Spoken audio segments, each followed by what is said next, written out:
Hello, this video is for Sam Vaknin, the author of Malignant Self-Love, Narcissism Revisited. I put his name in the title. I say, hello, Sam, but so here's the thing. Even if he's watching the video and when I say, hello, Sam, he says, hello, puppet, to his computer screen, we are not actually communicating. What I am doing is talking to myself out loud with Sam Vaknin in mind.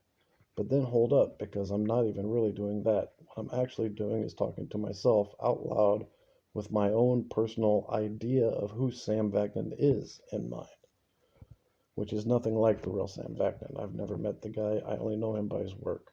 So then you say, well, of course you're not directly communicating with him. This is a video, not a live stream. Well, this is the mind of the narcissist. Because with the narcissist, even when you are sitting next to them, even if you're looking into each other's eyes, even if you were making love, it would be like this. Because there's a delay, there's a disconnectedness, because there's no one there. It's like a chatbot. You're interacting with a script, a piece of fiction, a scripted movie, but that is unfolding in real time, because the narcissist is never present. It's like this. There's a vacancy. The narcissist is somewhere else. Sam Vaknin has theorized that narcissists see the world as NPC characters, but I think this is more accurate. They're looking for someone to exchange fantasy vows with. They live in a fantasy world, and this is where the black or white thinking comes from, because either you fit into their fantasy world or you don't. And exchanging interjects with each other via the internet is very much like the act of creating a shared fantasy. In other words, it's narcissistic. It's narcissistic also because he can't respond. I'm treating him like an object. While he's watching the video, while I am pretending to talk to him, I can say anything I want. I can really lay into him.